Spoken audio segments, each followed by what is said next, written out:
Hi friends, in this video I'm going to be talking about some tips on how to revise for exams like active recall and some productivity kind of technique. So I'm not really going to go so much in detail with like the kind of food you should eat or like the amount of sleep you should have before an exam, but I'll give you a bit of stuff which I did for my exams.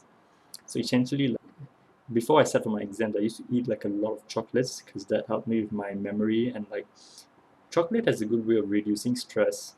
And also there's been some studies shown which says like drinking water like before and even during the exam can actually help improve student performance inside exams, so that might be quite useful.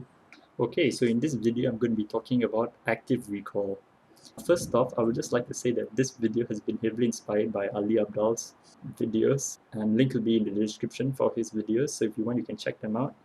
Okay, so now what is active recall?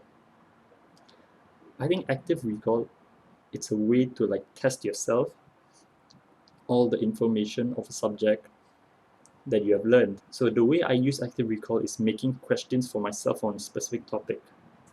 So like what students usually do, like I think for most students, we usually just take notes, and basically before an exam, we will just revise the notes. So basically we'll just be storing information inside our brains. But active recall, it's different. Like before an exam, what I usually do is that I would write questions inside my notes. So I'll look at the question first, and then I'll try and figure out what is the answer going to be. So I go inside my brain and essentially just search that answer. And then when I think of an answer, I will just check if that answer is the same as the proper answer. Now let me show you how I make those questions and answer and what app I use it for. Now I highly recommend Notion for students. Let me show you my Notion setup. So this is one of my units I have in university. So if I just press this opens up a new page. I think I'll make another video of how I use Notion, because I really recommend Notion to students. I think it's a very wonderful app and a lot of students should actually use it. So first off, this is just one of my lab exercises. So in like lab 2, I have a toggle called what did I achieve. So essentially I can just press it, and inside here I have all these questions. Essentially there's a question, so it says what are some data types. So let me just think about it. In C programming languages, there's going to be integer, doubles, floats, and so on. So there we go. These are some of the data types: character, short, int, float, double. Okay. How to add comments in C is just a slash with a star. There we go. And yes, you can add snippets of code. Okay, this is supposed to be C. What is the general form of assignment statement? And I'm not sure. Let me see. Okay, variable equal to operand and length is 25. Okay, cool. Now I think taking notes in this way, kind of a Q&A kind of thing, is quite effective, because in like exams, you'll be given questions and you're supposed to think of an answer.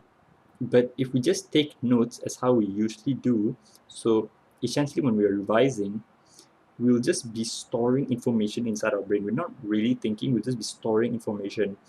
But by doing active recall, we're actually testing ourselves just like how exams test us. So I think that is why it's actually quite effective. Now I also want to talk to you a bit about a productivity kind of technique which I use, which is the Pomodoro Technique. And I think Pomodoro is actually Italian for tomato. And it's quite an interesting history, where it was invented by a student, and that student used it to actually be productive in his exams. So essentially, let me tell you what the Pomodoro technique is about. So the first step of a Pomodoro technique is you're supposed to pick a task. So just pick something which you want to study on, or something you have to do. And essentially, you're supposed to set like a 25-minute timer and do the task for 25 minutes. And in that 25 minutes, you're not supposed to have like any distractions, so like no phones. You just fully concentrate on that task. And after that 25 minutes is up, you should have like a 5 minutes break But in that 5 minutes, you shouldn't just sit at the same place you're studying. You should walk around and go exercise, something like that. So that is one Pomodoro. So every 4 Pomodoros, take a longer 15 to 30 minutes break. But this productivity technique is actually just a template, it won't be suitable for all people. So if you can't do it for 25 minutes, that is completely fine. You can do it for like 20 minutes or 15 minutes or any time. It's just a template for you to follow. Essentially, when I'm preparing for one day before an exam, I won't really actually follow the Pomodoro technique because I have to just fully concentrate on my exam tomorrow. And like if you're feeling in the zone of like studying and you don't feel like taking break, that's completely fine. And like some people I know, they don't even like use 25 minutes of studying. They study for like 15 minutes straight and then have a break after.